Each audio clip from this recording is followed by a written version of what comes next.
stranger. It's been a minute since we last kicked it. And by the way, just got in town, and I won't let cumulus clouds all in the sky ruin my vibe.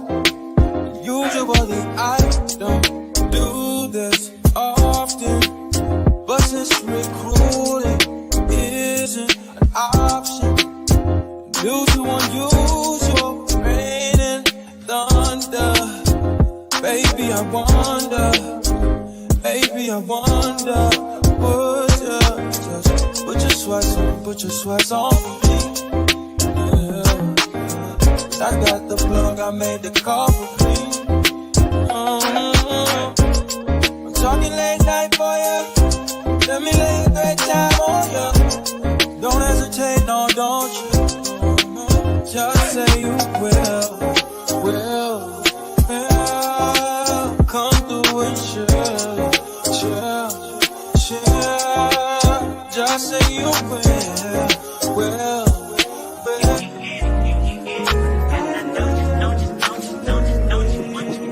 Every second, every minute, man, I swear that she can get it. Saying if you a bad bitch, put your hands up high. Hands up high. Hands up high. Tell them dim the lights down right now. Put me in the mood. I'm talking about dark room perfume. Go. I recognize your fragrance. Hold up, you ain't never gotta say shit. And I know you taste this a little bit. High maintenance. Everybody else basic. You live life on an everyday basis with poetic justice. If I told you that a flower bloomed in a dark room, would you trust it? I mean, I write poems in these songs dedicated to you when you're in the mood for empathy. There's blood in my pen. Better yet, with your friends and them. I really wanna know you off. I really wanna show you off.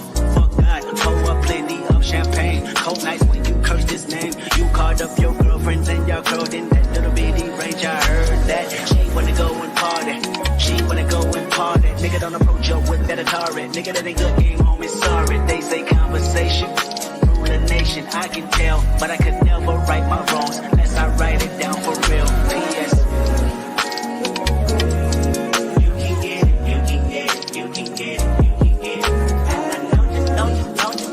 Don't you what you want. Oh, what it just put it in the song. Alright.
Yo, what's up? This is the S.C Experience, aka Boy Eric, and we back with another live. You feel me? Back-to-back days, back-to-back lives. I'm feeling good. You feel me? I got Chick-fil-A. You know it's a good day when I get Chick-fil-A. Shout out to my co-host for today, West Side Media. You love him, and one of the hey, what's up, y'all? How y'all doing today?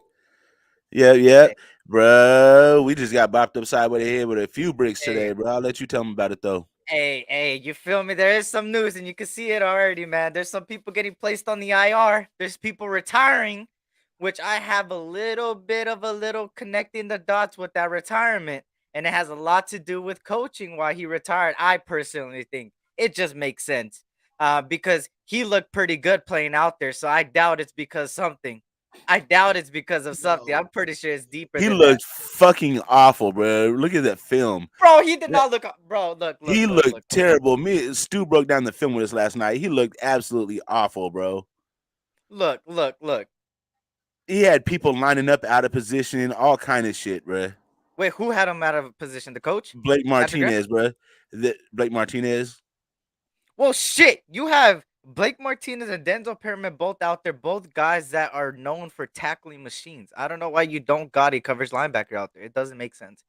They have fucking Crosby against Christian Kirk and shit like that. Like, it don't make sense. I don't want to hear shit about he don't got the players, because if that was the case, then why is Martindale over there in the Giants inherited a new defense with a lot less talent and a bunch of injuries, and still the Giants are 6-2, and their defense has hold people like Lamar Jackson with only one touchdown and an interception and under 200 yards. So I don't hear no excuse about, oh, you don't got the people and this and that and the third. Okay, so look, Mhm. in Patrick Graham's defense, and let me put this out there first. I'm not defending him because I want this whole coaching staff gone, but I do give him the benefit of the doubt because, like, with the Giants, that defense was built different. It's built from the inside out. Our defense is built from the outside in. Like, we're the weakest at our core. They're the strongest at their core. So it's just built different. You know what I'm saying? Now let me ask you this. Let's just say ironically, right? Or hypothetically. If let's just say hypothetically in the off season, instead of going out there and getting maybe let's name a person. Maybe somebody like Jayon Brown, right? And you substitute that with getting a DT, or even right now, go get a DT. Why are they not trying to get a DT? That's my question. If that's one of the most important pieces in a Patrick Graham defense, now where does that thing lie? It lies on the higher ups. Eric, I don't think the plan from the beginning was to even go out there and try to win this year. I think it was like, go out there and play. If we look good, then we'll push. If we don't, then we're gonna fall back. We're gonna get rid of everybody, and we're gonna stack up hella draft picks, and they're gonna rebuild this team from the ground up. Which I hate the fucking idea of, because we have a fucking potential playoff contender. They inherited a damn near a contender. They're just a few pieces away from contender. No, that's facts. And I think because we're doing so bad right now, they're trying to cover it up with making certain moves that makes it look like a tanking season or like a drafting season, like that type of season. You feel me? It kind of looks like they were supposed to win now, but because they're not winning now, it's something else just to defend it. You feel me? Trying to push the stuff aside, because you don't get Adams if you ain't winning now, bro. Come on. You don't get a last. Devontae is one of them pieces that you bring in as like the crown, the last jewel in the crown that's gonna put you over the top, like Matthew Stafford to the Rams, that type of shit. You know what I mean? And then on top of it, Chandler Jones has been great in the last decade. Like, he hasn't had a below double-digit sack season for a long time, and he's had it multiple seasons, and now he's having one of his worst years. So now it's kind of like, what is it? What is it? You feel me? But anyways, before we continue with the topic, shout out to everybody, man. Hopefully everybody's having a blessed day, man. This is the Raiders versus Colts preview, also Raider news as well. And shout out to everybody, man. And yeah, let me see who's up in here. Michael Guerrero's up in the building, showing the eyes right there, man. Pyro also's in the building. What's good, brother? We are not tanking. Yeah, I don't think we're tanking. I think they're just covering it up. Bro. Shout out to Sleeping Angels. High as the light on goddamn it. Shout out to Raider Primos. What's good, Raider Primos? Manuel Rodriguez. What's good, man? Sleeping Angels. I'm doing good. Hopefully you're doing fine as well. Shout out to the King of Moderators up in here. Terrence, what's good, man? Good to see you, brother. Hope all is well. Who else is in here? All eyes on G. What's good, my brother? Carlos is in the building as well.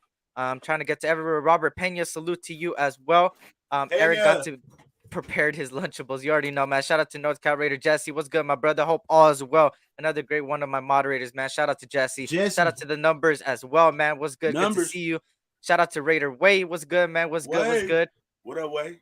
Shout out to Big Worm. The news is crazy facts, man. We'll talk about it. Let me see who else in here. You ready for Notre Dame to kick USC's ass in a couple weeks? I don't think that's gonna happen.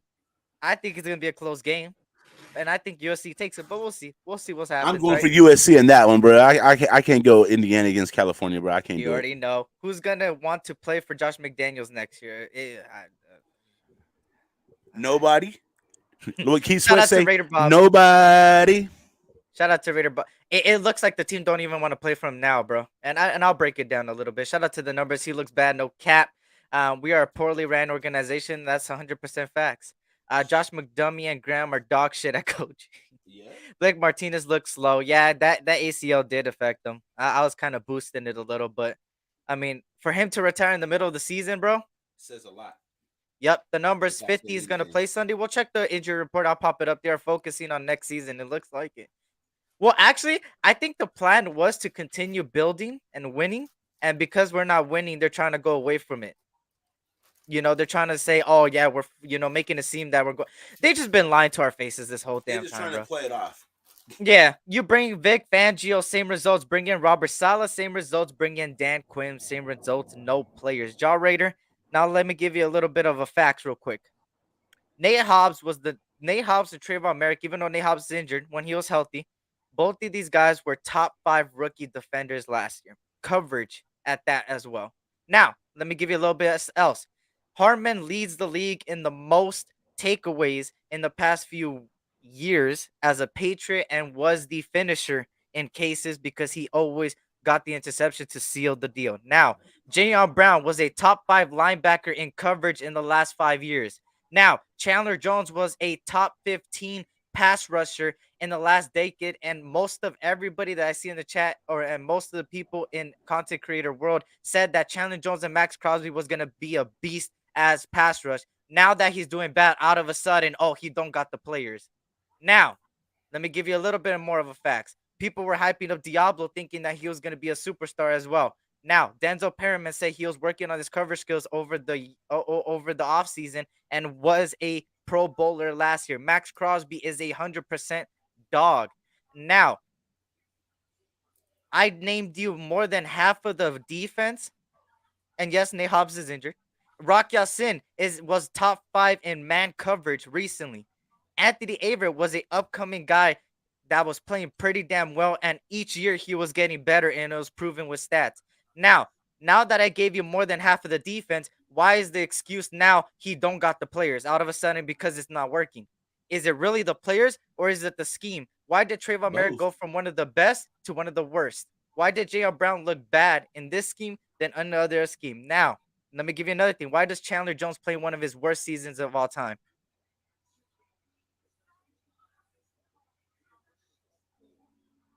Look at Ernst's face. He's trying to compile it. I'm just saying, bro.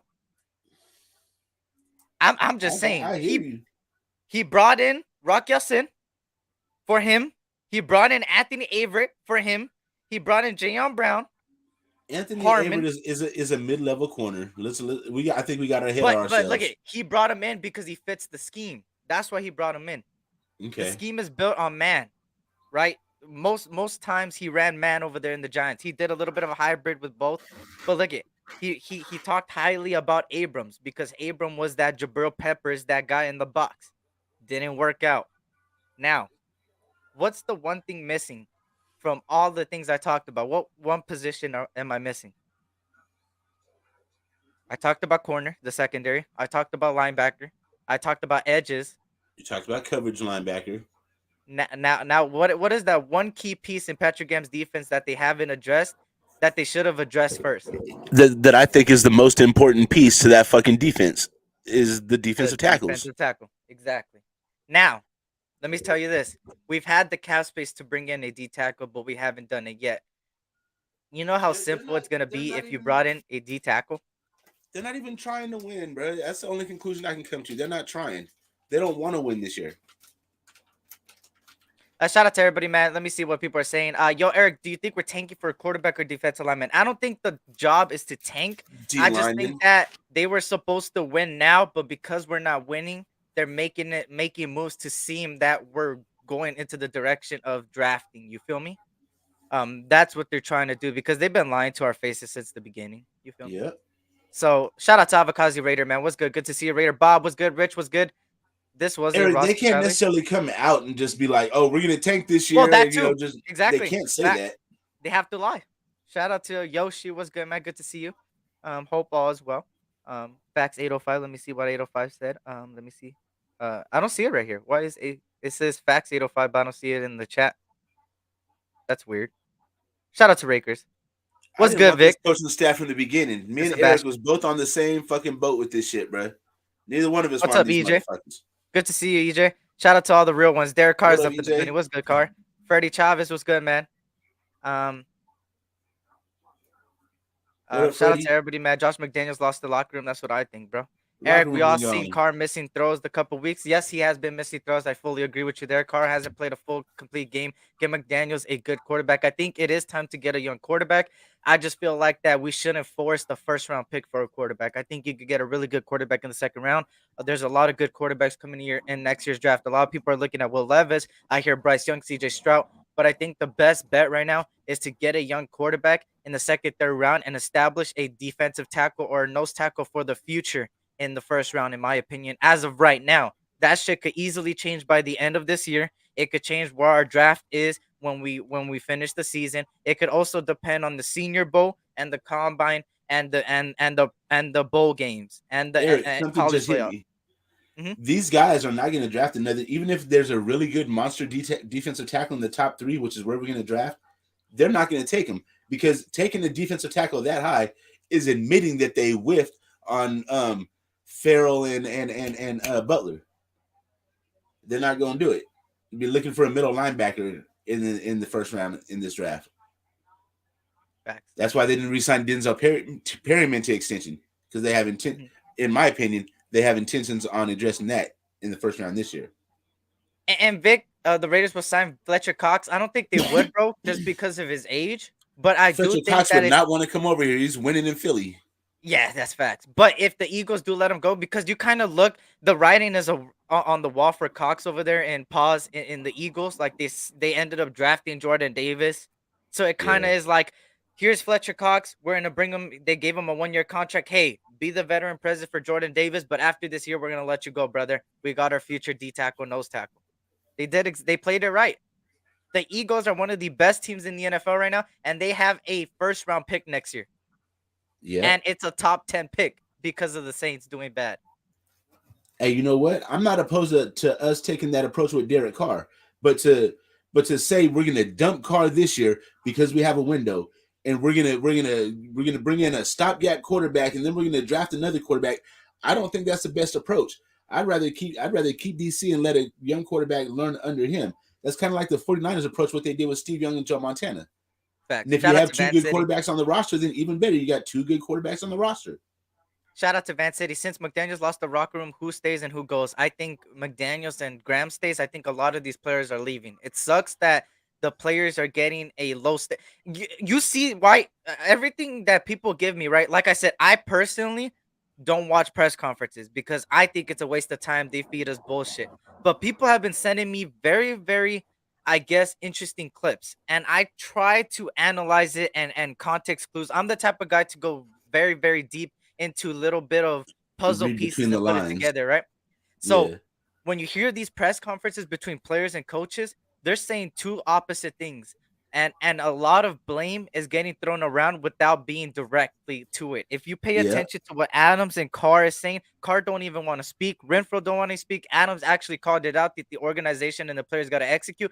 It kind of looks like the coaching staff and the players aren't on the same page at all. They're You could not. just tell based on how they're talking and how they're playing. Now, let me give you another thing, right? A lot of these players, especially against the Saints, look like they didn't want to play and win. Why is that? Because Josh McDaniels maybe not proved it, but now Josh McDaniels comes out and says they had a really good week of practice, so he practically doesn't know what went wrong. But when you break it down, it's like, for a damn fact, there's something happening behind the scenes. Now, you go on to today where Blake Martinez ends up retiring. A guy that was healthy for us, even though he wasn't playing the best, the guy still got signed in mid-season, and he decided to join the Raiders. The reason he decided to join the Raiders is because he's linking up with his old corner and Patrick Graham, and he's ready to play. Now, the fact that he retired mid-season kind of tells me that there's something going on behind the scenes that he just doesn't want to play for this team. Not just mid-season, bro. After 2 games mid-season. It's not like he was here since training camp. After 2 games. And now, that's let me give you another thing. A red flag. I want to give a shout out to Angel, shout out to OG. What's good, man? Good to see you. Now, Let me break down something else. Shout out to Brandon Marshall. I don't know if you guys seen that, him I ripping seen it. apart Josh McDaniels. He played for Josh McDaniels. And he said that Josh McDaniels is not a good leader. Now, you could take that with a grain of salt, right? You could be like, oh, you're just mad. I've been seeing this everywhere. You're just mad because Josh McDaniels benched you. And that's why you're mad. All right, now let me defend Brandon Marshall real quick. You grab what he said with him not being a leader and not stepping up and not making his players play for him. Now, you put what the Raiders situation is right now. Everything connects like a lightsaber, like a fucking puzzle piece. How many times do I have to say it that Josh McDaniels is not a head coach? Don't and I get it. Oh, go ahead. Why did he say that he got ran out of Denver? He said because he knows football, but he was not a good communicator. Now, what does it look like here? It looks like he's not able to communicate anything to the team. They don't get the plays, they don't get the playbook, they don't get the Fact. timing, they don't Fact. get none of that shit, bro. And how you going to motivate somebody to want to run through a wall for you if you can't even communicate plays to them? Yep. And now, one thing is for sure. Personnel, I think it's no excuse for the players. Now I'm gonna go on the players' ass real quick. Pause because I think everybody deserves a lot of criticism. The players, everywhere from Carr to Adams to Crosby to everybody. Nobody looks like taking that leadership role either. Not really. And that plus a coach that players don't want to play for is a equation to what we're at now. Right? Now, we take what Rich Bisaccia did last year, right? It's not his playbook. It's not his defense. He just looked around and was just roaming, just being a head coach. But one thing was for sure, a lot of people bashed Carr. A lot of people bashed Waller. A lot of people bashed Crosby. People that had C's on their chest last year after they made the playoffs. Even Josh Jacobs, they said they wanted to play for Rich Bisaccia. And a lot of people rip those players apart because they're like, they never won anything. So, of course, they're going to go with Rich Bisaccia. They don't know what a winning head coach does. All right. But let me give you something about Rich Bisaccia. The reason they love Rich Bisaccia so much is because they were motivated by Rich Bisaccia. Rich Bisaccia was a motivator that made the team play with heart. A lot of people say that last year we got there with a grain of salt. We got there with this thin of a line. And on top of that, people said that we were mediocre. We shouldn't have made it. But the fact that mediocre team beat really good teams towards the tail end of the year, that means With Zay Jones heart. is our number one. It was Zay Jones, right? Now, you take what Rich Bisaccia did, right? The one thing Rich Bisaccia does better than Josh McDaniels is that he makes the team want to play and want to play for him and want to play for the Raiders and want to play for the win. Now, you go on to Josh McDaniels. He's a really good coordinator. There's no doubt about it. He got 6 rings with Bill Belichick. He was making plays for Tom Brady and that offense. That offense was very successful. But now, there's a difference between offensive coordinators and head coaches. And people say Brian DeBoer was an offensive coordinator. Now, with Brian DeBoer offensive coordinator, the reason they hired Brian DeBoer because they knew Brian DeBoer helped Josh Allen and knows how to groom a person into what they are and knows how to coach up a team and play for wins. When he got his first W in the Giants, he cried. Why did he cry? Because he put so much effort into a new team to try to make him look good, and he did exactly that. Now we go on to Jeff Saturday, right? On the Colts. And I'm going to show you guys a clip real quick of Jeff Saturday. And tell me, has Josh McDaniels ever said this? You heard it here first. The Colts this week are going to look like we look. Remember how we looked last year under Bisaccia? That's how the Colts are going to play for this guy, bro. So we have our work cut out for us. Don't think that we're going to walk in there and just beat these guys. They're going to play for this dude. And look at what he said. Everybody talks about I'm completely comfortable in who I am as a man, bro. I know I can lead men. I know the game of football, and I'm passionate about it. I have no fear about, are you as qualified as somebody else, bro? I spent 14 years in the locker room. I went to the playoffs 12 times. I got 5 dudes in the Hall of Fame that play with it. You don't think I've seen greatness? You don't think I've seen how people prepare, how they coach, how they GM, how they work? I mean, won Super Bowls, been to 2. Like, Here's the deal, man. None of us are promised a good job. I may be terrible at this. And after 8 games, I'll say, God bless you. I am no good. I may be really good at it. I got no idea, but I dang sure ain't going to back down. I can tell you that. That's I the don't know about mentality that you want to run through your organization, bruh. We might not succeed, but we ain't gonna go out like no punk. We gonna give it our best. And now I'm gonna use some shit against people real quick. People like to bring up a lot that Derek Carr's too soft and doesn't say anything and doesn't speak out. But why does Josh McDaniels get a pass at that point for not Part of his speaking out job. and being the head coach that he needs to be? That's part of Josh McDaniels' job description, bruh. I've never seen a head coach dodge so many questions. Like he dodges questions. DeMarcus, I'm smoking on that lemon cherry gelato. Eric's over there smoking on them bubblegum cigarettes from the ice cream truck. And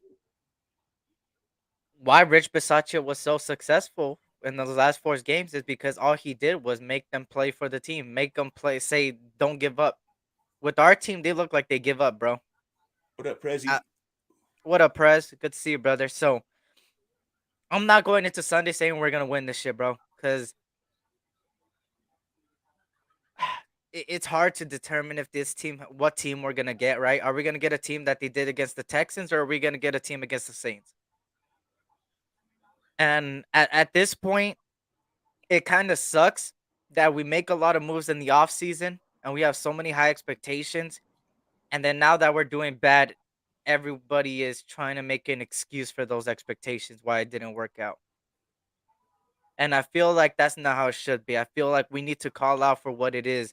And they're just trying to cover up what they're doing. I don't think they came into the offseason saying we're going to tank and we're going to wait for next year. Mark Davis literally said this is not a rebuild. He legit said it out loud that this is not a rebuild. And then right after got the number 1 receiver, got Chandler Jones, got a top 5 linebacker in coverage. And then now they're all playing like absolute shit.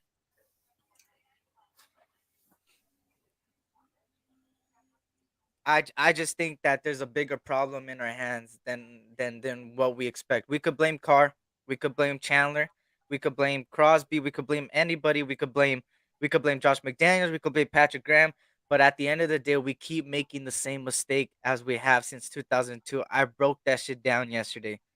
We continue to hire people that don't have the best of resume. I broke down every single coach and general manager we've had since 2002. And yes, we haven't won a Super Bowl since the 80s.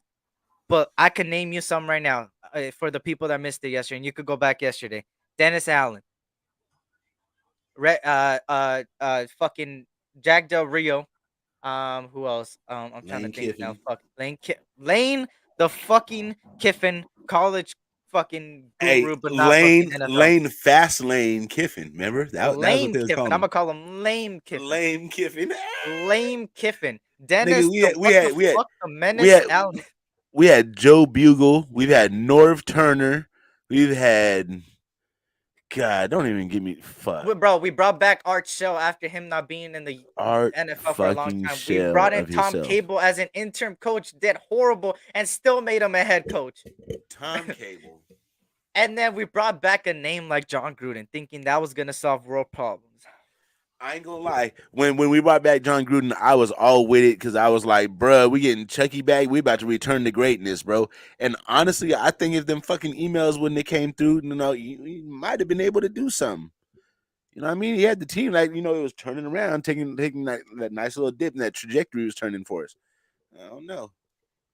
And I kind of seen something that they don't build continuity in a sense. They don't build something that's consistent. Why the Steelers are so successful because they keep a coach ever, but it's because they get qualified coaches. For us, right off the bat, I'm going back to my presentation I named yesterday. They brought back people like Art Shell that literally had a really good season in the 90s, but from 2000 to 2006, he was not a coach or a coordinator or anything. He was out of the league. And then they brought him in 07 to be you really think that's qualified? Now, Lane Kiffin was an offensive coordinator, was really successful in USC, but like I said, we seen it recently with fucking Urban Meyer. college coaches don't always work out in the NFL, especially coordinators from college. It's a gamble. Now, Tom Cable had one of his worst seasons as an interim coach. He literally went 8-20. After going 8-20 as an interim coach, I guess the organization still decided to make him a head coach after those two bum ass seasons, and he ended up having one of the worst records in 13-19 in 09 and 10.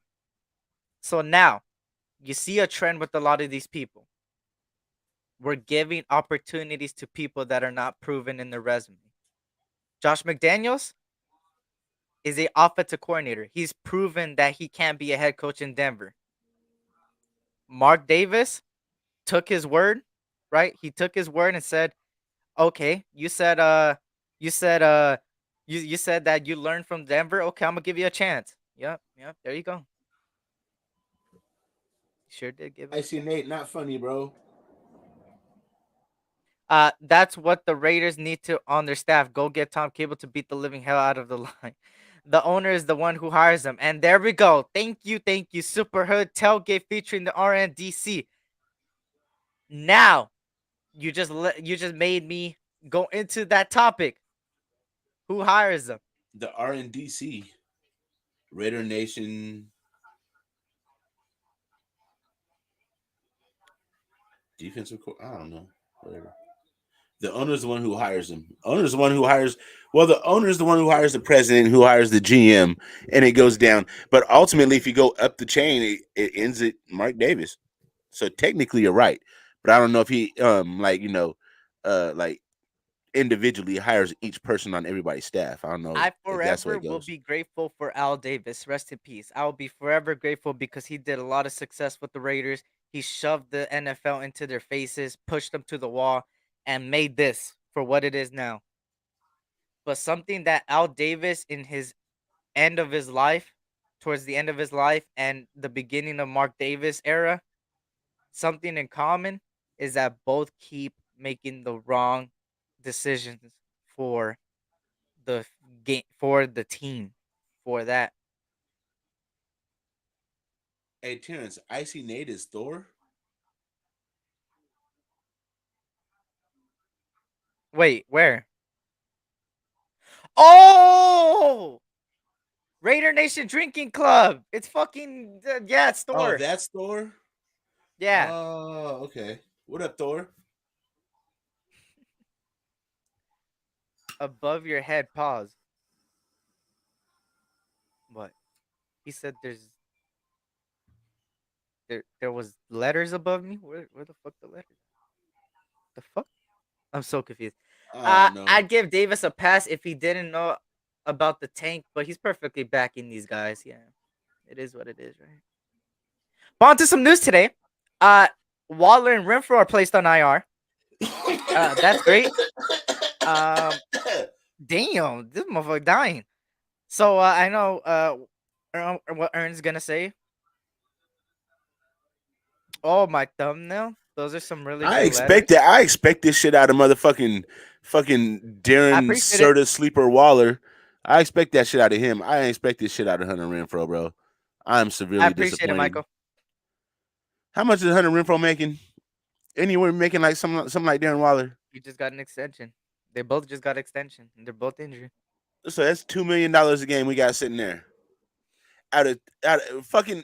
So Waller, I feel like that's an organization's fault. Like, bruh, you knew this motherfucker was injured all the time. Like, that was a risk that you guys took and you fucking whiffed on it. With Renfro, I feel like this shit just came out of nowhere, and I don't know what the fuck is going on, bro. Renfro's never had these problems before. He's been Mr. Consistent. And now I don't know. He's been hanging around Darren Waller, bro. Is he fucking Kelsey Plum's sister or something? What the fuck is going on? I appreciate it, Kelsey Michael. Plum is like Kim Kardashian or something. Or what was it? Jessica Simpson. Remember when she was going out with Tony Romo? Every time she was at the game, Tony Romo have a horrible ass game. That's what Kelsey Plum is to this motherfucker, bro. Ever since he been fucking with her and his daddy Gruden been gone, this motherfucker like been the shell of himself. Look at what Press said. Chargers just cut Jerry Tillery. Do you guys know who Jerry Tillery is? He plays interior defensive lineman, I believe. Oh yeah, Thi- so now you're gonna cut him now, huh? When our season's just about over with. EJ, pizza about to pull up in a second, bro. It's and we're probably still not gonna go after a guy like that. We're probably gonna sign another wide receiver. We did get Sidney Jones though. Um, you know, Woo! Party! Let's go. oh my god. Um, I do think that we got our Who's on the work cut out box? for us on against the Colts. It's 49ers on the pizza box. I don't want none of that pizza, bro. Oh hell no! That Throw that shit. shit away, bro. That was a Renfro's $40 faking, so he pizza, doesn't bro. have to play for this terrible coach we have. Damn. Not gonna lie, if Plum was in my bed, I'd be eating plums all day too. Hey, yo, I ain't gonna lie, I probably would too. I would beat them. Oh, sorry. Young Jessica Man, Simpson was fired. Pretty worried about this Sunday's matchup. I am too. You know, I'm not gonna give a prediction for sure. I'm not giving a prediction this week. Um, But something is for sure, the Colts do have a better defense than us. Gus Bradley's doing his due diligence over there. They have been without their best linebacker in recent times in uh, Leonard, and then their defensive line is very good, and that's what scares me most importantly. I think that defensive line that they got everywhere from DeForest Buckner to fucking um our old guy that has I think already 5-6 sacks, I believe, Yannick Ngakwe. And then Darius Leonard, yeah, but I think he's hold on. Let me check the injury report. He's been Stephon out for a couple. Gilmore. Stephon Yeah, Gilmore Stephon ended Gilmore. up practicing against fucking Josh McDaniels' offenses for the majority of his career. Let's see, Raiders injury. Raiders injury. Um, Yannick was a full participant. Okay, let me put this on screen real quick. Share my screen. Share my screen. Share my screen. If you guys can hit that like button for me, I'll greatly, greatly appreciate it. Let me zoom in.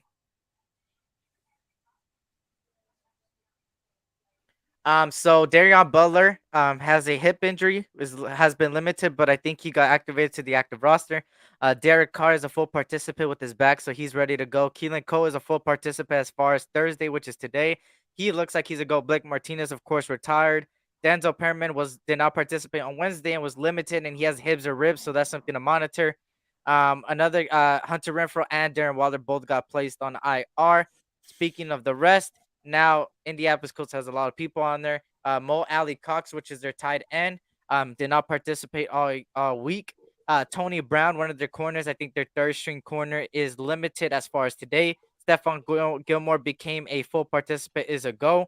Deion Jackson, their third string running back, I believe, did not participate at all. Ronnie McLeod, their safety, is a full participant. Yannick Ngakwe is a full participant. Matt Ryan is a full participant. Jelani Woods did not participate. Ryan Kelly, their best center, is a full participant, so he looks like a go. Grant Stewart has been limited. JT, which is Jonathan Taylor, has been limited and a full participant. So Jonathan Taylor's playing, y'all. That's great. DeForest Buckner is full participant. So DeForest Buckner. Shaquille Leonard did not participate. He's still battling injuries. So Shaquille Leonard did not participate and was not listed yesterday and has a back and ankle injury. Grover Stewart, their D tackle, not listed and did not participate. So, what do you think about that list? Jonathan Taylor is healthy. That, you know what? When people see that, they be like, "Oh shit, Jonathan Taylor healthy." In my opinion, that bodes well in our favor because we do good against the big burly running backs. We have a problem against the Alvin Kamara's and the Jarrett McKinnons and who the fuck just chewed us up this last week? Etienne. You know what I mean? Those type of running backs. You know what I mean? So I'm not worried about Jonathan Taylor. I see DeForest Buckner on there. That's gonna be a problem. Yannick, of course, you know he's always gonna be a problem. But Yannick's gonna be going against our best offensive lineman. So I don't know. Even Cole Miller hasn't been playing that good this year. What scares me is just DeForest Buckner, bro. That's the most scary part about the defensive lineman for me. I think DeForest Buckner is gonna do a lot of havoc. Buckner versus either one of our guards is a problem. Yeah. Another thing to really monitor, like I said, look at what I think Bambino and I know Press said it earlier. Jerry Tillery, bro, that's somebody you got to bring in, bro, or at least give a call to, bro. Jerry Tillery is gonna help this defensive line. I don't think Is he a injured? lot. I don't know. It's surprising. That's one thing for sure. Um, Huh. Here, let me see the statement from their general manager. Jerry has been a valued member of our organization since arriving in 2019, and I want to thank him for all his contributions to the Chargers. This was not an easy decision, but after careful consideration, it was necessary, one that is in the best interest of both the team and the player. We wish Jerry all the best moving forward. So I guess it was a mutual decision from both sides. So he's probably gonna want to go to a contender. We gotta at least give him a call though. Give him a call, bro. We got the money for Jerry Tiller, bro. Jerry Tiller is not a fucking top five defensive tackle, but he has enough to help out this D tackle room. I hate to say You it, gotta I at don't least think we'll win explore another it. game this season. I hope we win, man. I I don't hope. hope we don't. Fuck it, bro. At this point, bro. At this point, we're so far behind. If we'll go out, we could go all out right now, win all of our fucking games, and still miss the playoffs. I'm just thinking out loud, but fuck it, bro. Just fuck it. Fuck this season. Go get your top quarterback that everybody wants. So you bring him in and get rid of Derek Carr, and everybody can see that that's not the problem. So I could laugh at everybody in 3 years. Supposedly Yannick has been playing the run better than Chandler. He has. We better be tanky because if this ain't it, hell no, Aaron, we ain't losing to the Niners and Carr. I trust. God damn. Salute to Jesse. Was good, man. Good to see you. Jesse Cardenas was good, man. But yeah, shout out to everybody. We got 58 people in here. If you guys can't hit that like button, subscribe to Westside Media. You feel me? And I greatly appreciate you guys tuning in. So if you guys can't hit that like button and continue supporting, if you can, hit that subscribe button. We're on the road to 2,000 officially. So it's gonna be good. Um, Now that we went over the injury report, now let's talk about this whole overall team and against the Colts on Sunday. So when you when you look at both offenses, um, the Colts fucking suck in offense, bro. They had besides there's a couple people to watch out for though. Jonathan Taylor, of course, they're getting him back, so that's why they've been struggling the past few weeks. And now Matt Ryan looks like a full participant, so Matt Ryan will be out there. Hasn't had the best of year either. But we also said that for David Mills, and we made David Mills look like a fucking Tom Brady out there. Then Trevor Lawrence. yep. Then also. Um, who am I missing? Michael Pittman, UFC brother. This week I'm not supporting him, but he's really good. Just coming off of 1,000 yard season and is looking really good. He's 6'3" if I'm not mistaken. Let me see. Michael Pittman, pretty tall, I believe. He's six foot He's from four. he's from USC, right?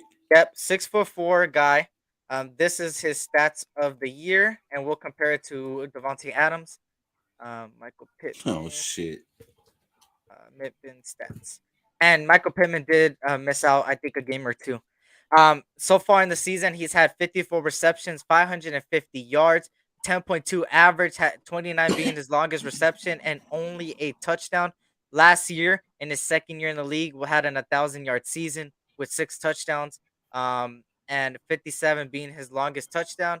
Now we go to Devontae Adams, and Devontae Adams, of course, has more touchdowns than Michael Pittman. Devontae Adams, of course, has 658 yards, 48 receptions, less receptions than the guy, 58 being his longest, and 7 touchdowns for Devontae Adams. Another person we need to look at that came out of Cincinnati, I believe, is Alec Pierce.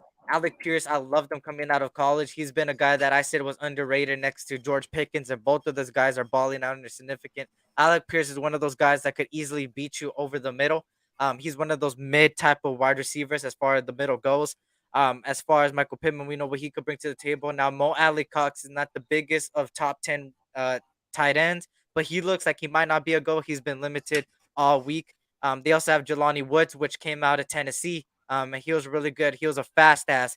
Had a pretty decent combine and was pretty fast in the combine as well. He's one of those fast tight ends.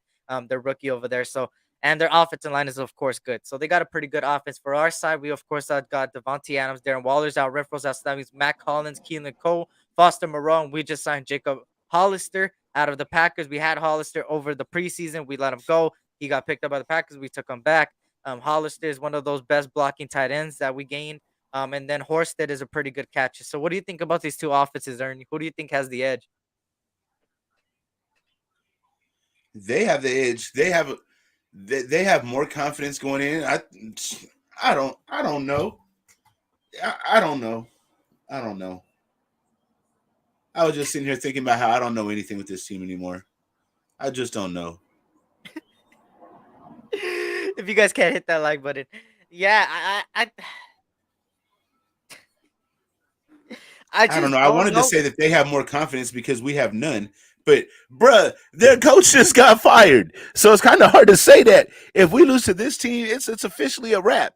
It's officially a wrap after last week. But it's officially with a seal on that bitch after this week. But you know what that means, bro? It makes me more nervous that they fired their coach. You know why? Because recently, a lot of teams that have fired their coach have done great right after they left. Now, let me give you an example. Uh, That's what I was saying. Us last year with Bisaccia. They're gonna us with play like that. Bisaccia. Also who left?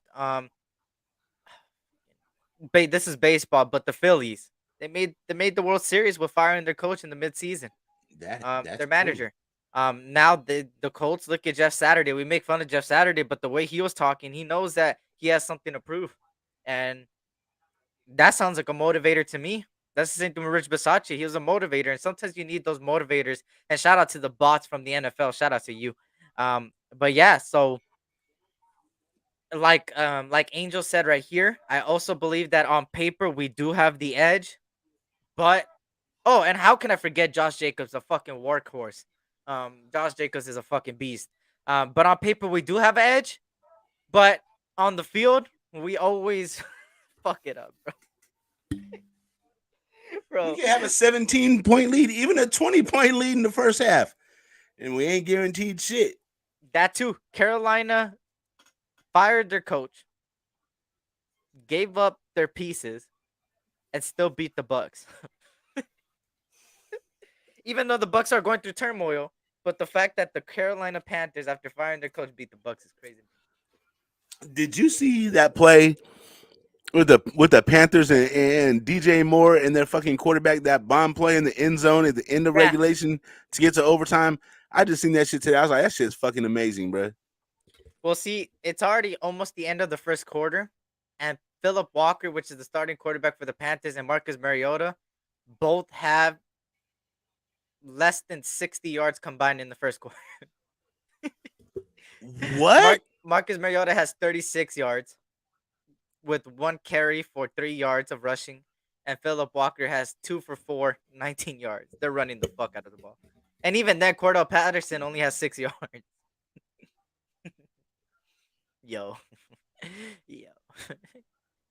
Marcus Mariota's a beast, huh? Where's everybody at talking about Marcus Mariota? Get that shit the fuck out of my face, bro. Marcus Mariota ain't it, bro. Get the shit out of here. But he has a better record than Carr. Bro, what if you're blind to what the Falcons did in the offseason, then you must be blind, bro. The fact that they got Brian Edwards, which is a 50-50 ball getter. Drake London, that is a 50-50 ball getter. Kyle Pitts, that is a 50-50 ball getter. Why do you think they're bringing so many 50-50 ball getters? Because Marcus Mariota be throwing fucking shit-ass passes and they need to catch it. If you don't see that, bro, I said this in the offseason, bro. That's why they did that, bro. The Marcus Mariota is a bridge quarterback. Get that shit the fuck out of here. And Derek Carr is having one of his worst seasons, so I can understand why people are saying, "Oh, Marcus Mariota is playing better." Well, shit. Let me throw the ball. Look at what happened. Derek Carr threw it up to Mac Hollins and went whoop over the guy. Come on, man. Yeah. Come on, bro. Like Thor says it's storming on that game. What fucking channel? Tonight's Thursday night. This is motherfucking on Amazon. I'm gonna take hella time to go to this fucking app to boot this shit. I ain't gonna lie, Van City. We would be 0-8 right now if we had Mariota, bro. I promise you. You know why? Because Josh McDaniels sucks with mobile quarterbacks, bro. He fucking sucks with mobile quarterbacks. You think it's bad with Derek Carr right now? Cam Did you see what Newton. Cam Newton did with the Josh McDaniels system? Oh my lord! The first game he looked like, oh my god, guys, he's the future of the. Oh my god, he's back. Hey, but he had Tebow out there looking like a beast, though. I ain't gonna lie. That boy Tebow could suck my pause. I can't stand that motherfucker, but bro, He was a good college quarterback. He was he really was good playing college for quarterback. Denver. Not necessarily throwing the ball, but like Running the ball, yeah, hell yeah. That boy Marcus Mariota. I mean, I don't know. No, I'm good on Mariota. Bridge quarterback. At this point, bro, we suck either way we go, bro. Will Levis or C.J. Stroud? Who said that? All right, here's my take on it, and I know this is not a popular opinion because I see a lot of content creators being on the same page as Will Levis. I don't think it's Will Levis. I think Will Levis is overrated the way people are making it seem. I know Hendon Hooker just came off of a bad game against Georgia, but what quarterback did good against Georgia's defense, bro? That Georgia's defense is a fucking oh my. Let me actually show you something here. Hold on. Let me show you guys something. But Eric, to be fair, you're going to see those defenses in the NFL all the time. No, you are. No, that's definitely right. That's definitely right. But you know what happened with Will Levis? Played Hendon Hooker. You want to know Nah, Will go ahead. Levis's stats when he played Hendon Hooker? They played against each other? Yeah, they played against each other. I thought they played each other's defenses. Well, they played each other's defenses, but you get me. Oh, Battle okay. of the quarterbacks, whatever. They lost 44-6. And Will Levis had 98 yards, a 59.3 completion, and 3 interceptions and no touchdowns.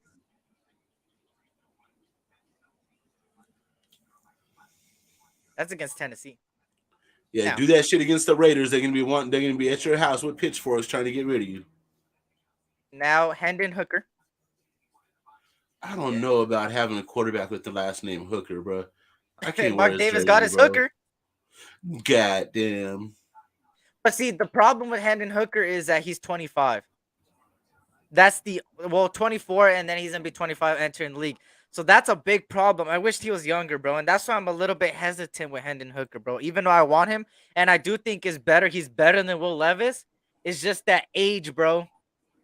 It's a good age, but like in that specific age, you're expecting that quarterback to be a day one starter and looking really fucking good because of his age. That age scares me, bro. That's the only problem with Hendon Hooker, bro. That's the only problem with Hendon Hooker. He has other cons, of course, but I just think that he's better than Will Levis. But the thing is that his age is a big factor, bro. It's a big factor. Hendon Hooker is 6'4", 222. That's good size for a quarterback.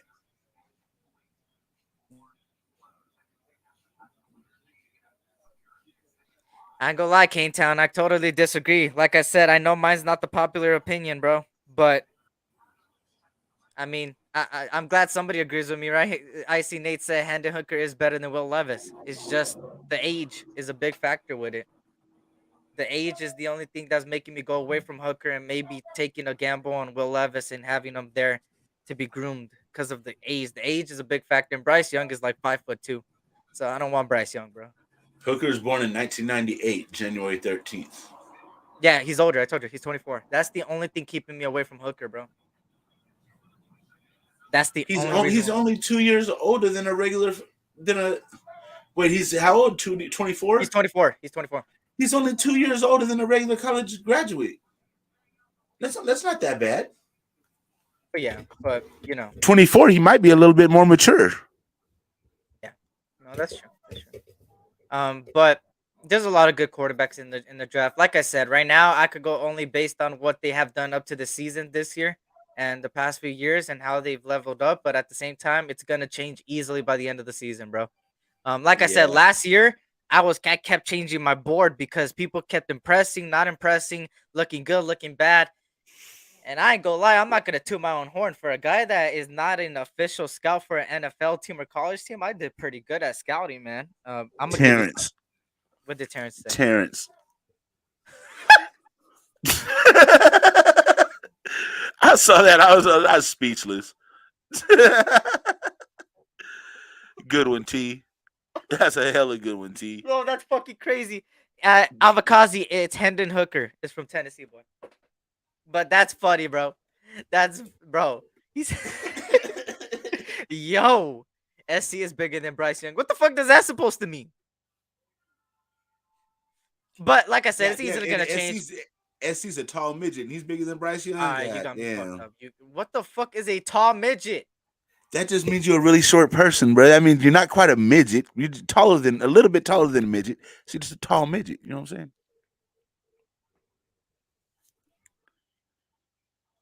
Jesus Christ. I don't know. It's a little joke I call my daughter and shit. But like I said, I'm not gonna do no mock drafts. If you guys ask me a question about the draft, I'm all for it. Like I said, I got a resume of being right on a lot of things. I'm just saying. I'm just saying. I don't want to toot my own horn, but go check my resumes on some of the people I scouted last year. Let me give you a little bit of Hey, insight. numbers. I would give a hooker a chance sometimes if she's fine Hey, enough. hey, hey, Jack Jones fit right in with Bill Belichick over there. Bill Belichick's helping him a lot. He's good at coverage over there. Tariq Woolen from Seahawks. I scouted. I'm just saying. I'll read your cover right off. I got you. I'm just saying. Alec Pierce and George Pickens. I'm just saying. Drake London. I'm just saying. I'm just saying. Kenneth Walker. I'm just saying. I got a resume of being right on a lot of draft things, bro. I'm telling you, I do my research. I'm just throwing it out there. A lot of people like to flex it, so it's time for me to do a flex. You feel me? I was wrong about probably one person. Actually, I'm trying to think. No, actually, Trayvon Walker. Trayvon Walker, I was wrong on. Trayvon Walker, that's the one I was wrong on. I'll say that much. What was you wrong on Trayvon Walker about? Because I wasn't as high as many people were. Oh, that motherfucker's the truth. He's a fucking beast. So that I was wrong. See, I'll admit my wrongs. That one I was wrong. But a lot of people tell you about. Let me see. Good. Let's do a mock draft. You guys want to do a mock draft, bro? I'm not doing a mock draft this early, bro. No. I learned my lesson last year, bro. I was doing so many mock drafts to the point that it didn't even matter because we literally gave up a first and second round pick. It literally didn't mean shit. It literally did. Oh, After 4 months Christian Watson. Christian Watson, I was wrong about. And a lot of people were wrong about. Do a quick mock draft is just a joke. Do you guys really want to do a mock draft, bro? No. I'm gonna do one. This is the only one I'm doing during the season, bro. This is the only mock draft I'm doing. We're not doing a mock draft right now. No, you're not. You're not. Yes. No. All right, I'll do it behind the scenes while you talk. Take it over. Talk to me about the defense. Cover the defense. What the hell? Come You on. ain't gonna put me on the spot. I don't have no notes written down. Oh my! I don't have notes either. I just know off of the top of my head. All right, let me talk about the defense. We got a shitty defensive line compared to the Colts. The Colts have a really good defensive line. I think they have the edge at defensive line. But when it comes to the secondary, they have a very, very, very, very interesting secondary over there in the Colts over there. As far as the Colts go, they ended up gaining Stephon Gilmore from the fucking Panthers. He looks really good. He looks really good. Besides that, they also got linebackers. Most likely, maybe will play, but who knows? He hasn't been playing too much. Is Leonard? He's their best linebacker. We all know who he is. Ronnie McLeod. They just got him, I guess, from the Eagles, if I'm not mistaken. Safety there for them. Kenny Moore. Also, we're familiar with him. So they got Kenny Moore. They got Stephon Gilmore. They have Faison, believe it or not. Everybody remembers Faison. They have Kwity Paye, and Kwity Paye. S.C, read my last comment. You guys are both saying. Oh, hold on. I'm sorry. Let me see. Depth chart. Please do not draft Hendon Hooker. I work with the homeless population for a living. Having the last name Hooker would not go over well at work. Not a good enough reason to not draft somebody though, because of the name.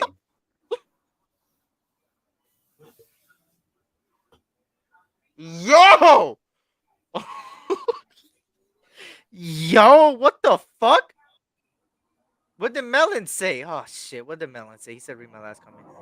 Would you want Hooker to be with McDaniels or a new head coach? Bro, I ain't gonna lie. I don't want new head coach. Or after everybody, bro, saying all this shit, bro. I ain't gonna lie. I don't want McDaniels nowhere near our fucking team. Get him the fuck out of here today. Hey, I ain't gonna lie, bro. I'm kind of backtracking from Hendon Hooker now because of everybody saying shit, bro. It's just a name, bro. If he's good, I don't give a fuck. You can make fun of his name all you want. If he's gonna take it somewhere. Look, if we have the third pick at the end of the season, bro, I don't give a fuck. I'm going Jalen Carter from Georgia, bro. I know people will get Will Who Anderson, the fuck is Jalen Carter from Georgia?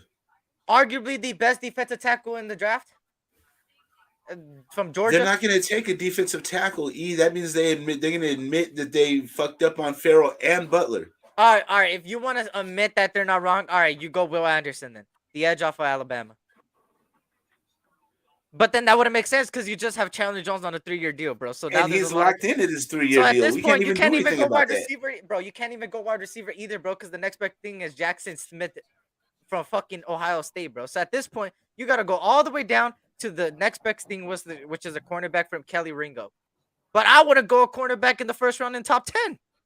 Going middle linebacker. Is there a middle linebacker that's worth a fuck this year?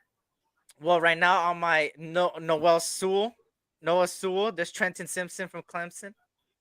I'm looking at my draft board right now. Bro, I'm not going linebacker that early though, bro. Bruh, like what else we gonna do? Then we're absolutely fucked if we have the 3rd round pick because right now, okay, look. I'm looking at my list right now, and the only reason why quarterback is not an option because they just picked CJ Stroud and Bryce Young. Both of those guys are gone off of Panthers, which the Panthers are arguably gonna go to quarterback, and David Mills is shit, so they might go a quarterback. So Bryce Young and CJ Stroud might go 1 and 2. The Texans like Davis Mills though. And I think the Panthers lightweight like this fucking kid they got in there now. Then the way this mock draft is going, then Bryce Young is available for the Raiders. Would you take Bryce Young? Everything's finna fucking change by then. Bro, I know this is what's crazy. This is why I don't want to do a mock draft right now, bro. This Look, crazy. walk. The Panthers on the edge of the red zone now. They're on like the 25-yard line. Because, bro, I don't want to get a cornerback this early because I'm really high on Joey Porter Jr. from Penn State, bro. I'm really high on that cornerback, bro. That's been one of my favorite guys to watch. Him and the guy from Utah, Clark Phillips, and Eli Ricks from Alabama. But I'm trying to stay away from Alabama corners, to be honest. But I'm very high on Joey Porter. Joey Porter is somebody who could get in the 2nd round. So at this point, you're absolutely, I don't know what the fuck to do because this regime is going to do whatever the fuck they want. For all we know, they're going to give away our 1st round pick again. That's why I did not want to do a mock draft this early, bro, because it's going to change by the end of the season, bro. It's going to change during draft season too, bro. It's going to change, bro. Bro, I swear, if these motherfuckers, you already know that when the season's over, Green Bay's gonna franchise Aaron Rodgers and then try to ship him off just like they did Devontae. I swear to God, if this fucking front office gives up our 1 and 2 for Rodgers and brings him over here, I'm gonna be so fucking pissed, bro. Because you think everybody's like, oh, well, Derek Carr's not worth $35 million next year. He's not worth 35. We should get Rodgers. He's going to be cheaper than Carr. No, the fuck he ain't. Rodgers is going to be like, I want 55 or I ain't going nowhere. Mark my words. That's not happening. The good thing is we're high on the waiver report. Is that a good thing? And a lot of teams wanted to trade for Jerry Tillery. The reports are coming out right now from Adam Schefter. So apparently he was high on the market. They just didn't find a suitor that was best for them. And now he's released. That's somebody I would take. But back to the draft. This is why I don't do mock drafts this early, bro. It's hard to not do mock drafts. You don't have to just go fucking talk to his agent and sign him. We could just claim him. He can't be claimed until Monday. So we have to play this week without any of that. And then, which is understandable. It's Thursday. And then Monday, he's going to start gaining calls. They should have took 2nd for Waller from the Packers. Bro. If we're trying to focus on the draft, why didn't they pull the trigger? I'm just saying. They wanted an injured player, bro. The Packers wanted an injured player. Apparently, they were heavily invested in Waller. Because it's so cold there. Even if you get hit, you don't feel nothing. Your whole body's numb. And that's what I'm saying, Raider Rob. I would personally go DT at there, bro. But now I'm trying to do what I would do. And then what Ziegler will do. And Ziegler does whatever the fuck he wants. And that's what I'm saying too, Milkabeezy. You could get a stud linebacker safety in the second. Bro, this draft is deep in defense and in fucking quarterbacks. And receivers, actually. Believe it or not. Receivers are pretty damn good. Retarded coaches. Well, actually, running backs, quarterbacks, and defense in general. It's very high next year.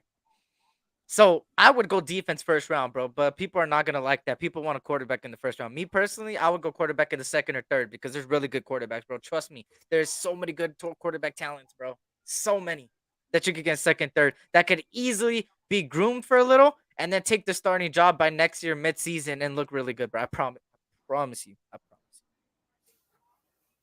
Were the Packers trying to trade for Waller when he had his old contract, or were they trying to trade for him after he signed his new contract? Both. There was reports that he was supposed to be in the deal for Adams, but apparently you can't trade a player for a franchise tag player, so they ended up giving a first and second. But see, the fact that they valued Waller as a first and second pick, maybe most likely a second pick, shows something. And then during the trade deadline, reports came out that he was the Packers did call, and just the Raiders didn't take it. Could that be what Ziegler was talking about when he said he really didn't want to give up the second round pick? He really wanted to just give up the one. Maybe he was trying wanted to give up Waller. Waller. He wanted to give up Waller. That makes But a lot of sense. The rules Okay. is that you can't give up a player for a franchise tag player. Can you give up a franchise tag player for a franchise tag player then? If it's equal? You can't give no players. Not even if they're both franchise? You have to give draft capital to them. You have to be forced your hand. Gotcha. So now, the fact that those reports came out, it was like, okay, then Waller got an extension. It was like, oh, understandable. They wanted to extend him instead of trading him. But now that he was injured and the Packers still wanted him that high and they didn't pull the trigger, it shows me something, bro. It shows me something, but I'm not quite sure what. And this is the thing, bro. This draft this year coming up is going to be one of the most unpredictable drafts, I think, because Ziegler does whatever the fuck he wants. At the end of the day, with John Gruden, we had a big idea of what he wanted to do. It was pretty obvious. No, nobody had Leatherwood on a fucking radar going there. No, nobody had him that high, but we knew he was going to reach. We know that he's going to fuck it up, huh? Now Ziegler is not reaching, actually. If you look at his draft picks last year, they were pretty good draft picks. Dylan Parham was a second-round guy that you got him later on. And then Thayer Munford was arguably a fifth-rounder, was put in the seventh. Zamir White was a top 10 back and they got him early. They traded up for him. Neil Farrell was one of the best DTs coming out of college, and he got picked later on in the rounds. And Matthew Butler was an underrated guy, so they actually did pretty decent for their draft picks. Now, if you give them a first and second, what are they going to do with it? Are they going to trade it again, or are they going to actually pick somebody? Ain't no telling, because I remember the Patriots trading back a lot in the draft. And that's what I say, Melon. It's hard to reach when you're in the third. So now it's the question, would they reach in the first or second like John, or would they do the complete opposite? Because, guys, here's another thing that they said. Remember in the offseason, they said they're already looking at next year's draft before the season has even started. Now I'm putting that piece together. I just had that in my mind. That was probably a hint. They literally said that they're already looking at next year's players even before the season even started, even before preseason. But I mean, as a GM, you should be doing that anyway. Well, yeah, but it's funny that they did it. The last regime didn't say that. True. The regime before that didn't say it. Bro, it's crazy how they work, bro. It's very crazy how they work. Thank you. It's very crazy how they work. Patriots always trade back because they never have a high draft pick, and that's what I'm saying. It's gonna be, and that's why I don't want to do a mock draft right now, because it's like, okay. It's like they're always gonna switch up at the end. At the end, we could be doing all these mock drafts, and out of a sudden, we trade up, or we trade away, or we do this and that, right? Kershaw has resigned with the Dodgers. Let's go, Kershaw! He's back, baby! Woo! Y'all still just gonna be regular season champions, just like this year. Fuck you. Go get a new stadium. Go get a new stadium. Fuck you. We're moving to Vegas, sucker. Let's go. Press, send me it, bro. Let's fucking go. I think he's gonna retire after this year, though. He's gonna retire after this year. How long you running this show today? What do you mean? How long what time you wrapping it up? In 20 minutes. Okay, I'll stay on with you. For sure. Clayton Kershaw, he said who? He's probably gonna retire. If it's a 1-year deal, yeah, Press said a 1-year deal. Yeah, he's gonna retire. And Trey Turner is most likely gonna go to Philadelphia. He's gonna go back over there. SC Facts. Yeah, thank you, Big Worm. So all I'm saying is what I'm gonna do for you guys, because a lot of people are talking about the draft, right? I'm gonna go back to the same thing I used last year, where I make my draft board. I'm gonna go make a draft board in the next few days, and then come back to you most likely next week with the draft board. And every week it's gonna change based on the performance in college and based on a lot of things. So then by the end of the season, I have an official draft board, and then during combine and stuff, it switches as well.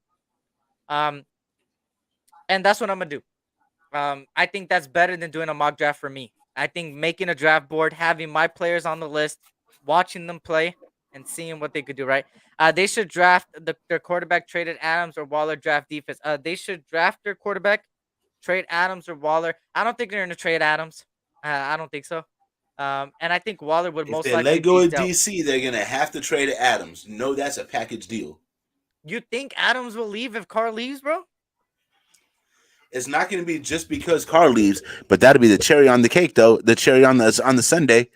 He already doesn't like the coaching staff, and then, bruh, everybody keeps on saying no. Devontae is going to stay if Derek goes, man, because he's a Raider fan. He's been a Raider fan his whole life. Okay, let me ask you this: put yourself in Devontae's shoes. You're the best receiver in the game, right? You're in the prime of your career. It ain't going to get no better than this. Are you gonna want to waste the prime of your career away, fucking developing a baby quarterback? Hell the fuck nah. Trade me away. Send me to somebody who's damn near about to win a Super Bowl. Send me to Buffalo. Buffalo would give up whatever the fuck you want for Devontae You know Adams. but you know where Adams would be probably most likely wanted? The Rams? The Ravens. Oh my god. Lamar Adams? But I don't think Lamar is that they're not a passing precision passing type team. It's hard to see Adams leave the Raiders though, bro. After DC's gonna go to the Rams. What fuck? Watch Devontae go to the Rams no, too. he ain't gonna go to the Rams. Bet you. Stafford's arm is fucked up. That's why he's playing like shit this year. He's probably going to be gone from the Rams this year. If we get rid of DC, he's going to the Rams. That's what I'm saying, Avakazi. I don't think I'm gonna do a mock draft till after free agency, because then you really know what you need. That too, free agency comes before the draft. Then you get to analyze what you really need. I don't know, bro. Don't Kansas City got a bunch of money laying around? They sure could use a But I Devontae. think what they're saying, I think DC would be retired. I don't think so. You're gonna light a fire under DC by keep on talking all this shit about him, then run him out of Vegas. You're gonna light a fire under him. He's gonna have a fucking axe to grind like Marcus Allen and Dennis Allen. All these fucking Allens that we used to have come back and kick us in our balls every fucking time. Marcus Allen used to kick us in our balls twice a year with Kansas City. Dennis Allen been waiting 8 years to kick us in our balls. What's good, Raider Rob? Young signal caller, I would build a stout defense so quarterback is able to make mistakes, give him time to develop, but D is in the bail him out. The D is able to bail him out. I understand that. It just sucks that we have to go through another phase of rebuilding that we've done since 2002. You know, we're demanding winning, but getting a young signal caller, a young quarterback, and starting them day one is gonna set us back a little. Probably a year or two, right? Yep. No receiver in his prime is going to want to sit around and develop a baby quarterback. Angel, the only problem with Lamar is that he wants the bag. That's the only problem with Lamar bringing in Lamar. Lamar's not leaving the East Coast. And I don't think he's leaving. He's from the East Coast. He went to what? South Carolina? No, he went to Louisville. That's East Coast. And he played professionally East Coast. He's not leaving the East Coast, bro. There's two things that you could do, right? There's two options, right? Either they could go the route of releasing Carr in those 3-day periods, getting the money, building the defense, building and get a rookie and get a veteran presence from free agency, groom him, and then he'll be there day one, right? Or you keep Carr, you build still regardless because you have so many draft picks, build the defense, build the offensive line, whatever they got to do. And then draft the quarterback in the later rounds, groom on under DC, and then make it able so then probably by midseason, if it ain't working out with DC again, you got that rookie quarterback ready, and he'll take over from there. There's two different things there. I don't think they'll go out and get an Aaron Rodgers. I don't think they'll go out and get a Tom Brady, or I don't think they're going to go out and do that. Because if that was the case, they would have not gave DC an extension. Mm-hmm. They gave DC an extension, right? So Imagine McDaniels is watching this live stream. I hope he is because hey, do something. Hey, McDaniels, if you're watching this live stream, eat a dick, bitch. Oh. Yo. All right, so oh shit. So Melon, to ask to say your thing, right? In 2023, we have a first round pick, a second round pick, a third round pick, a fourth round pick, a fifth round pick. What up, Twan? Actually, 2 fifth round picks, 3 6th round picks, 3 7ths. I could see them trade 2 of those 7ths and a 6 to go up to the 4th or 3rd again. And then I would think they would give up a 6th and a 2nd, maybe to go into the first round too. Maybe. We'll see. We'll see though. We'll see. Actually, let me bring up the Brandon Marshall clip. You guys probably can't hear it because it's so like. Let me see, Brandon Marshall. All right, here we go.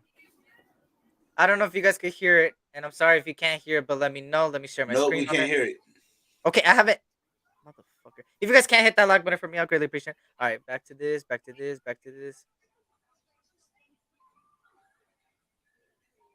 All right, tell me if you guys could hear it. No. Okay, not. Oh, all right, here we go.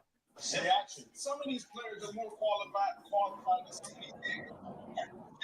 All right. Key attributes for a head coach. We're talking about leadership. We're talking about game day management, operations. We're talking about, do you have the philosophy, X, O's, all right? But the most critical one is leadership, because the opposite of it is Josh McDaniels. You have everything, but you don't have leadership, and now you're sitting on a 30 and 20-something record, and you can't lead men. You wonder why you have Derek Carr. You wonder why you have all these other guys, and you can't beat the Jacksonville Jaguars. So for me, some of these players are more qualified. I'm gonna play one more time. Watch Edelman's response. We're talking about leadership. We're talking about game day management, operations. We're talking about, do you have the philosophy, X's and O's, all right? But the most critical one is leadership, because the opposite of it is Josh McDaniels. You have everything, but you don't have leadership, and now you're sitting on a 30 and 20-something record, and you can't lead men. You wonder why you have Derek Carr. You wonder why you have all these other guys, and you can't beat the Jacksonville Jaguars. So for me, some of these... Edelman looked irritated with him like a motherfucker. That's like his boy. He played under him. They both did, didn't they? They both did, yeah. Edelman was shook. It looked crazy. Those are two totally opposite reactions.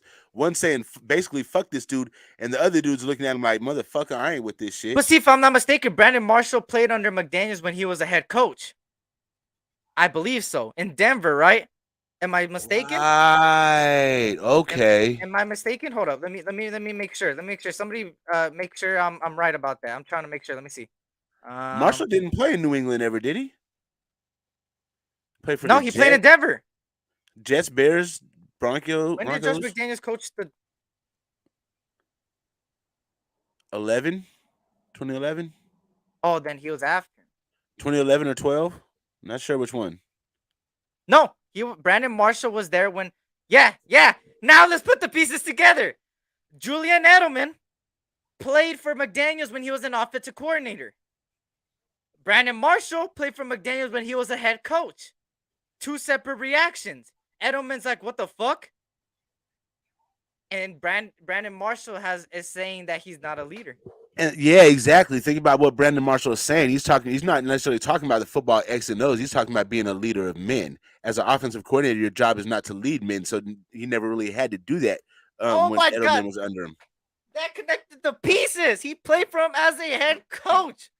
Oh my God. Fuck you, McDaniels. See, I'm smart. I know. I never wanted this motherfucker to begin with, bro. You guys can go back and check the record. Me and Eric both didn't want this motherfucker. Shout out to Raider Gabe. Was good. And probably, let me say something. Gabe. There was reports back then that Brandon Marshall wasn't really good. Really good. Didn't have really, I guess, a good connection with McDaniels. and they shipped him off. Send him to the Bears. I think so. That's when he went to Bears or the Jets. No, he was with the Jets rookie, right? I don't know. Brandon Marshall was Broncos' best receiver that year. Oh, next to rest in peace Sanders. Oh no, not Sanders. What's his name? Fuck. Oh my God, it's blanking me right now. I'm so sorry. Demarius Thomas. Demarius Thomas. Rest in peace, man. Eric, excitement about the. You know why I'm excited like that, Terrence? Because I can't believe I have so much football IQ. I mean, it's not bad for somebody in 6th grade. I'm fucking amazed every time I talk to you, bro. I'd be like, bro, I be telling all my partners, bro, you got to check out this dude. His name's S.C. Experience. He's like this little kid. He's like fucking amazing. He's super smart, like a grown ass man, though. It's almost like he's 21 years old. Ooh, Pyro's defending McDaniels. That boy's in his feelings. Marshall. Oh, Pyro. Hey, Pyro, I ain't gonna lie, bro. Josh McDaniels ain't it, bro. Brandon Marshall talks out of his ass sometimes, but he wasn't talking it out of his ass right there, bro. And the proof is our team, bro. And the proof is with Denver. He's so successful as a coordinator, but can't be successful with the head coach. Why is that? And why did two different players that play for him in different positions have two different reactions? Totally opposite. McDaniel sucks. All of a sudden, Renfrow has no impact in games. And there's the thing. We were talking about how McDaniel's system utilizes slot receivers. Utilizes tight ends. Now, let me put the pieces again together. Renfrow hardly has been playing, but when he did play, it didn't look too good. Now, Devontae Adams, his best plays came from the slot.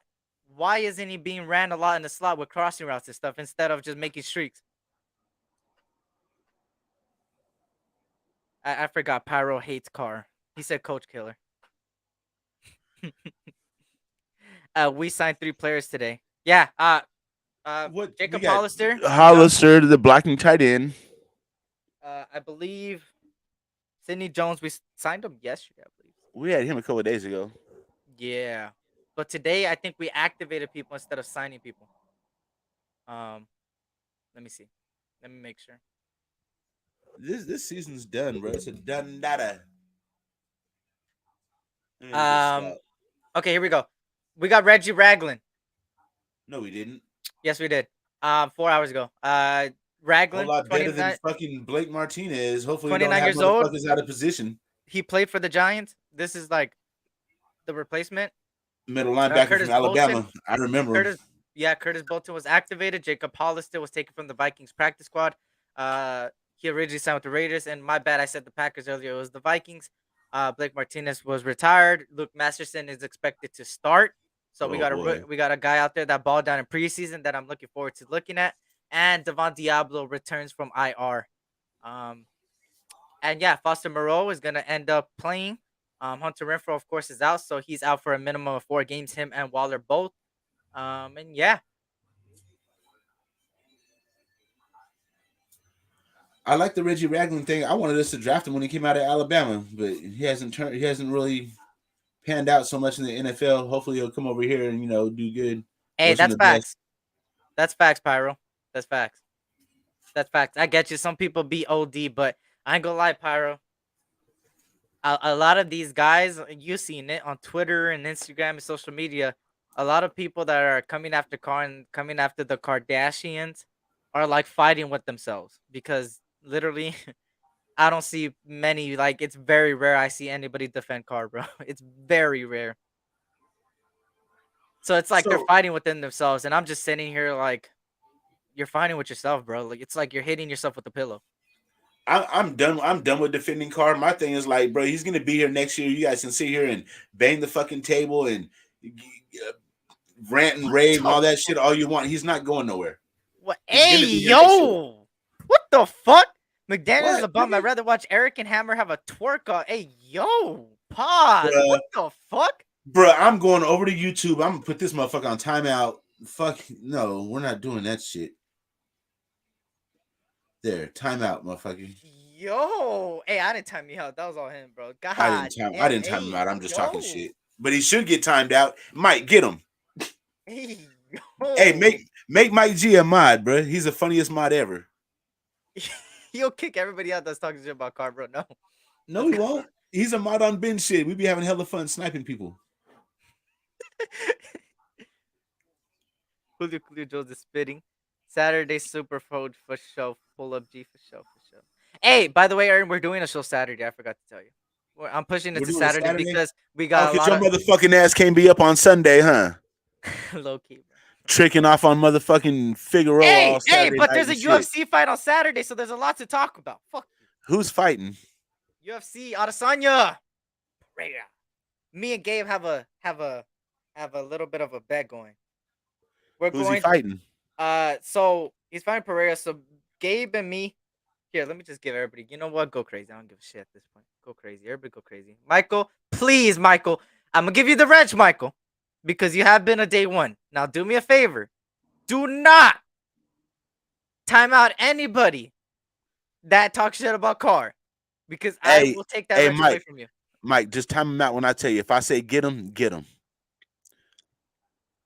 If it's not a valid reason, I will take the wrench away. I gave you the wrench. I gave Gabe and I gave Michael the wrench. I defend Carr when it's needed. Shit. He does not carry the whole blame. That's exactly right. That's facts. But yeah, me and Gabe made a bet where so the 3 main fights in the main card, we have total opposites. I'm going for the 3 opposites than him. So if I win 2 of those matches and he only wins 1, he has to take 2 shots. But if I get swept and I lose all 3, I have to take 3 shots and vice versa. It's a majority, whatever. That you know. Yeah, I'm gonna be just be looking for a reason to get drunk. Pretty much. The only reason why the Patriots won so many Super Bowls, it was because of Tom Brady, not the head coach, not the offensive coordinator. Tom Brady won off of those games. And guess what? Tom Brady has more rings than Josh McDaniels.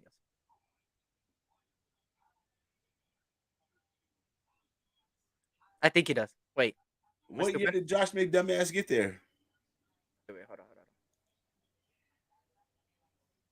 I believe so. Let me make sure I got my stats right. Actually, no. Well, he technically does have more rings than Josh McDaniels. Yeah, he might have 1 or 2 more. Yeah, Tom Brady has 1 more than him. Yeah. Rooting for Carr's last 9 games. As a Raider, that's my quarterback. Let's go Panthers. If they win the game, we will move back to the 2nd draft pick. Oh, Lord. Carr isn't the answer. He didn't do enough at defensive tackle. Carr is the trash at cornerback. Yeah, he got Pereira, Welly, and Poirier, Welly, and Wilea. I can't even see her fucking name. And Pereira. For me, I'm the total opposite. I got Adesanya, I got Carla Esperanza, and I got Michael Chandler. Let's go, Esperanza! Is this American me? No. What kind of whack bet that? Drink the bottle if swept. Hey, Thor, I ain't gonna lie, bro. I ain't you, bro. I ain't you, bro. Thor, I ain't you, bro. I'm not gonna down a fucking. Hell no, especially not on street. God damn, people already tie me up, people. Hell yeah! As soon as they say car trash, I'll be like, fire at will. You have a shot, take it. Twan, come on, man. That boy Michael sniped the fuck out of him, bro.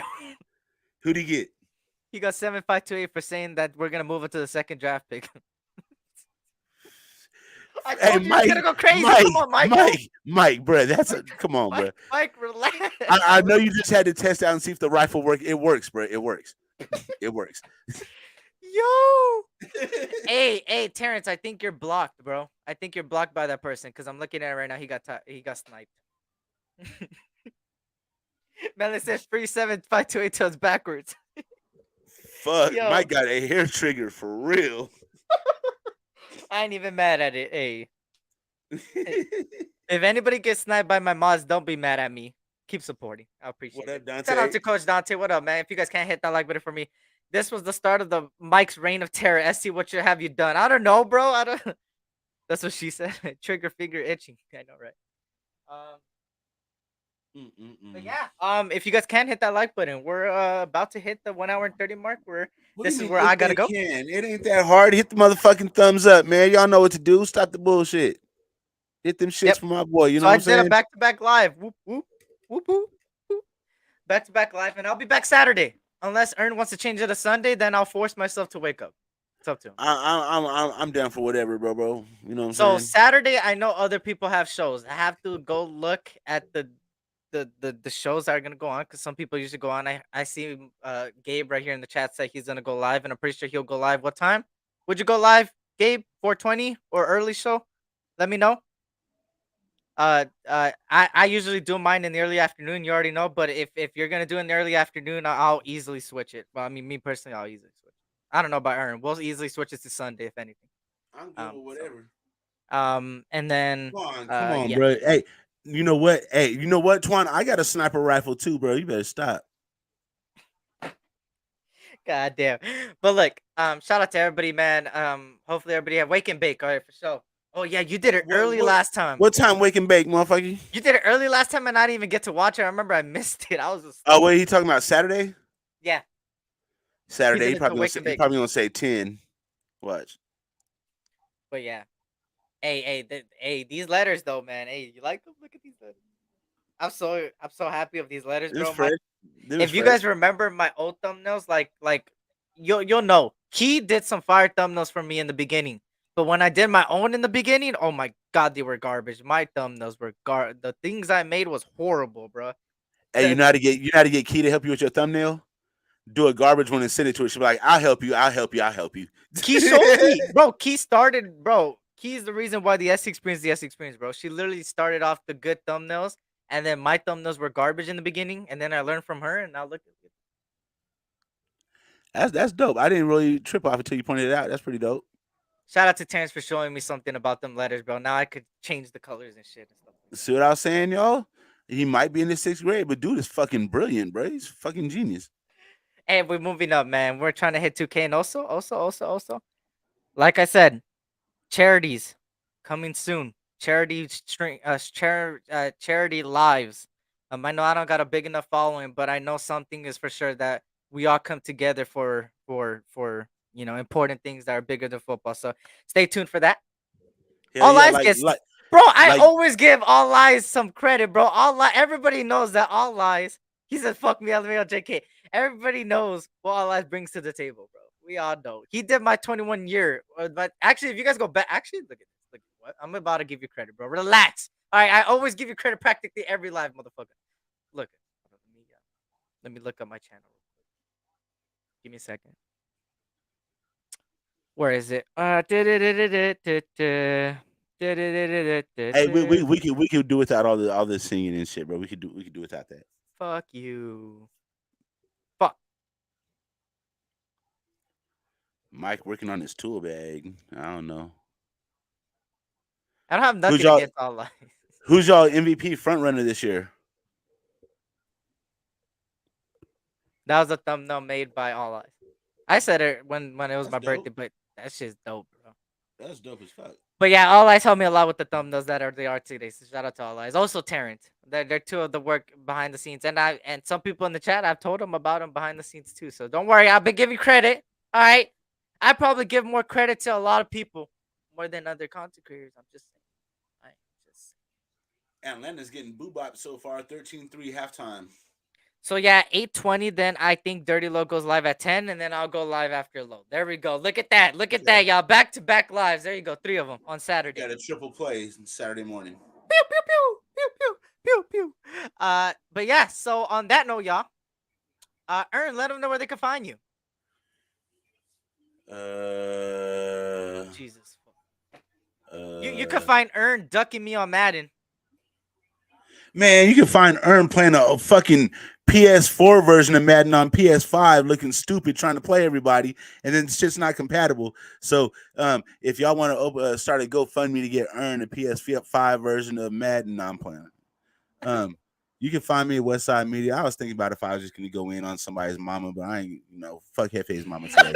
You know what I'm saying? You can find me at Westside Media.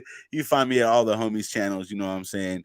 Tap that like and subscribe for your boy and for all the homies. You feel me? Yeah. Eric stealing credit. I'm not stealing credit anywhere. Did you guys see Andrew Tate and Jake Paul gonna fight? Yeah, I seen that. The Jake Paul's corny. Wait, is it MVP for the Raiders or in the league? Who? What? What's the question? JJ is the only MVP. Did somebody ask a question about MVP? I think somebody else asked the question earlier about the NFL MVP to the midseason. I would Oh, for the either give Raiders or it. for the league? Yeah. I think Derrick Henry has. He's actually doing pretty damn good. He's at 800 yards already with 9 touchdowns, I believe. Okay. Patrick Mahomes. Sorry to say it. He's been playing really Josh well. Allen. Josh Allen. You can make a case for Stephon Diggs. Been playing out of his mind. Shit, Stephon Diggs. Tyreek Hill crazy. has been playing really good. So there's a lot of things. Facts, Derek Carr. Josh Allen, yeah, Josh Allen's my MVP pick. He looks really good. Nothing is cornier than Hefe. That's facts. Don't forget to drop the code for Figgy Special. I forgot, Twan. Hey, when you go to Figueroa Street, if you're ever in SoCal and in LA, look. SC Experience. Tell the ladies, hey, I want the SC Experience. All right, they're either gonna give you a really good experience or they're gonna reach for their back pocket. If you see this, you better put that foot on. You better push that gas, boy, and get the fuck out of there. And don't blame Get me. on. Hey, remember the freeway entrance is right around 68th and Figueroa, bro. Don't go the wrong way, like towards the 80s, bro. You want to come back the other way. A disclaimer: nothing is resulting back to SC Experience. All injuries and anything else to do with death or anything else is not prohibited by the SC Experience. If you die, it's on you. It is solely the responsibility of the person taking the action. Yes, I'm just giving you the code. Those ladies know me. All right. Anyways, shout out to everybody, man. Hopefully, everybody had on another series. No blessings to you guys all, man. Tough to never last, but tough people do have a great weekend leading into tomorrow. I will be live on Saturday, most likely. So Saturday, we will be back with the West Side Experience. You'll see people like me, Ern, Gabe, and others on the panel talking about all things Raiders and all things in general with the events going on and everything. USC plays tomorrow. I might be at the game. Who knows? But shout out to USC. We're getting our best receiver back. Let's go. Fight on. And besides that, also remember to always keep it positive when nobody's looking. And also, don't do false reports, y'all. That's all I'm saying. Shout out to everybody, man. And don't trust everything you see on Twitter because now you can subscribe to get a blue check mark, bro. Did you know that? $8 a month. $8 a month and you get a check mark. I might do that so I could get some publicity because holy I'm gonna shit. give me one. Shit, I ain't gonna lie. And most importantly, I posted this on my IG as well. And Twan just reminded me as well. Be a donor, man. Save a life. Our brother Twan is one of those people that desperately does need a donation for indeed. kidneys transplant. And Twan's one of our brothers, man. I would hate for anything to go wrong, and I'm always praying for the brother, man. So if you guys know anybody that could donate or anything, please be a donor. It will save a life. And most importantly, also, don't drink and drive. That's another thing. And also, most importantly, your mental health is everything. Make sure that if you need to take a break from work or need to take a break from certain things, do it because sometimes your mental health is more important than doing certain things, here and there. So that's something else. All right, that's a little serious. But hopefully the Raiders get this W on Sunday. It's a 50-50, maybe a 60-40. Who knows? We'll be back Saturday, though, or Sunday, but most likely Saturday. And yes, the Lakers got bopped inside of the head, and LeBron James is injured again. So that's fantastic. Anyways, my God. Yeah, so shout out to everybody, man. Blessings to you guys all, man. Remember, thank you for everybody that's saying that it was a good show, man. I appreciate you guys for coming on in. And until next time, y'all, this was the S Experience, aka your boy Eric and Westside Media, man, also known as Earn. And good show, Eric and Earn. I appreciate that. Peace out. And facts, Thor, Uber cheaper than DUI, and that's 100% facts. And I'll always buy an Uber for you guys, man. I'd rather do that than see you go. Shout out to everybody, man. Blessings. Peace out. And I don't know why the fuck Earn doing that. That's fucking scary. Peace out, y'all. Have a good one.